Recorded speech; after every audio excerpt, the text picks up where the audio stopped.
Gandang umaga po sa inyo lahat. Malaki kinabahan. Napakadami natin ngayon. At ako'y natutuwa po dahil isang linggo, bagamat akong tagapagsalita ay may mga nakaupo rito. Ay, walang nakaupo rito. Sana may dumating pa para mapuno. At tatakbo na ang ating jeep. Katuwa po, tayo ay binubuo ng bata, kabataan, at syempre ang mga may edad, mga matatagal na pananampalataya. Kung pinagagalak at sa pakiramdam ko po ay lalo na-inspired yata na gumawa pa ng mga magagandang mensahe para sa inyo lahat. Yung kung makita kong dami ng tao natin sa ngayon, ay lalo pa akong nagsumigla sa pag-awit. Nung madinig ko sa bahagi ditong side na to ay may isang munting tinig ng isang anghel na umaawit. Hindi ko alam kung saan nagagaling yun. Mas maganda pa yung boses niya na humihila para lalo akong umawit. Sana sa mga susunod, dito namang mga anghel ang madidinig ko sa dahon nito po. Okay? Siyempre, pagka nagsisimula silang matuto, sa tulong na rin po ng ating mga magulang na i-motivate ang ating mga maliliit na kasama na unti-unting matutong umawit. Diyan sa pag-awit na yan, nagsisimula ang ating maliit na pananampalataya. At pagkatapos niyan, lalago ang inyong mga kaalaman, lalong-lalo na sa paksa na kung saan ay aking ibabahagi naman sa umaga ito. Meron po tayong mga mensahe na kung saan kaming mga tagapagturo ay kinakailangan kung minsan ay nais namin ulit-ulitin. Maaring sa katagalan, na kung saan ay nakakalimutan natin. Pero yung mga mensahe po na ito ay naglubhang kapaki-pakinaba. At itong mensahe ko na ito ay natatandaan ko 2 years ago ay pinag-aralan na po natin dito to. Kaya lang sa nakikita ko po dito, maraming kabataan na kung saan ay maaaring hindi nila alam bakit sila nakaupo dyan. Okay? Yung ginagawa natin ay hindi sila makarelate pa. Pero this time, susubukan kong alukin yung kalagayan ng mga kabataan na kung saan ay hindi pa ganun sanay sa panalangin. Okay? Dahil sa panalangin, nagsisimula ang inyong maalab na pananampalataya.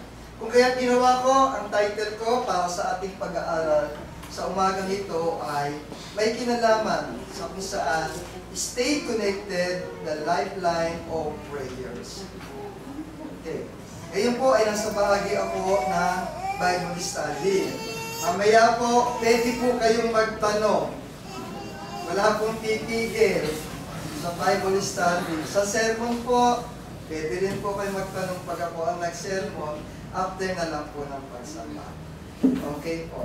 Kung kaya, sinasabi po dito, sa naging isa sa akin pinagbasihan, ay yung John 14:13-27. Kung paanong ang isang simpleng pananampalataya ng isang Kristiyano ay kaya niyang paalabin sa pamamagitan ng isang maayos o isang gabay na paraan ng panalangin.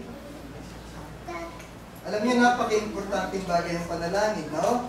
Kahit po ito ay paulit-ulit namin tinuturo. Maaari lang ilan sa atin ay kung minsan na nasusumpungan natin yung panalangin ay sinasabi natin, paulit-ulit na lang yan, ganun pa rin. Wala pong masarap sa pandinig ng bawat isa sa atin. Yung tayo ay magkaroon ng tinatawag na direksyong pakikipag-komunikasyon sa ating Panginoon. Yung po tinatawag nating lifeline. Okay.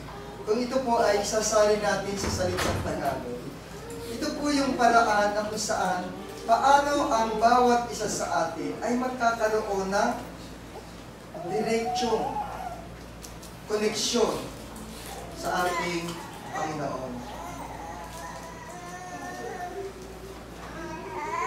napakahaba ng aking introduction, pero akin na po ito iliksian.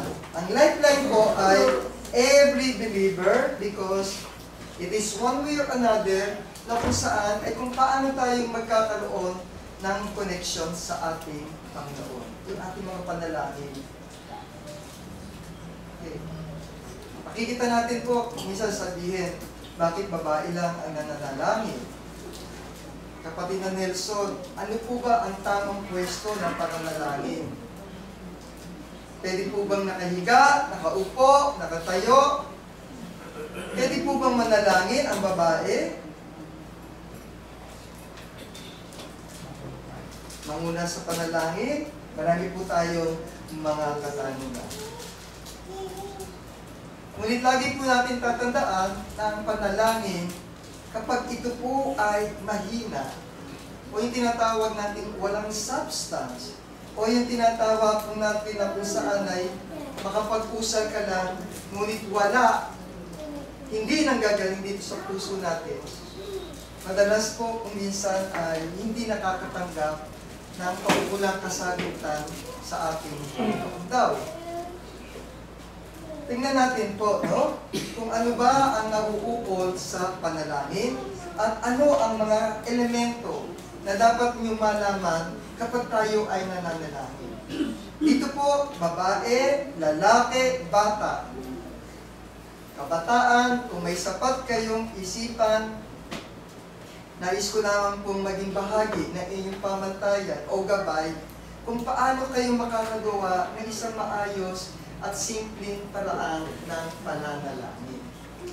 Yung po ba tinuturo nyo, kapatid na Nelson, ay kailangan sistematiko, pagkakasunod-sunod, sasagutin po natin mamaya. A prayer is an act of faith. Anybody? Mahirap mag-usal ng isang panalangin kapag wala ka pang pananampalataya. Minsan, may mga simpleng nananalangin, naiintindihan ng Panginoon yung mga simpleng panalangin. Pero habang lumalalim ang ating pananampalataya, lumalalim din ang laman ng ating mga panalangin. Marami tayong mga kahilingan sa Panginoon at marami tayong mga iba't iba pang nais banggitin.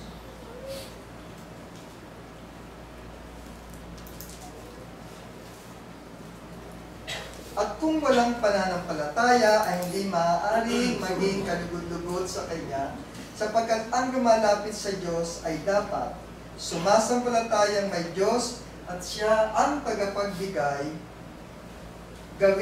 ganti sa mga Kanya'y nagsisihana. Ito po ay sa pamamagitan ng panalangin. Be careful for nothing, but in everything by prayer and supplication. With thanksgiving, let your requests be made known unto God. Okay. May malaki ang pagkakaiba po ng tinatawag na panalangin ng mga Katoliko. Maaaring ang ilan sa atin ay galing sa Katoliko o sa ibang church denominations. Pero halos lahat tayo, since we are under the Catholic, Roman Catholic karamihan, ay nasanay tayo yung mga panalangin na paulit-ulit, kinabisado.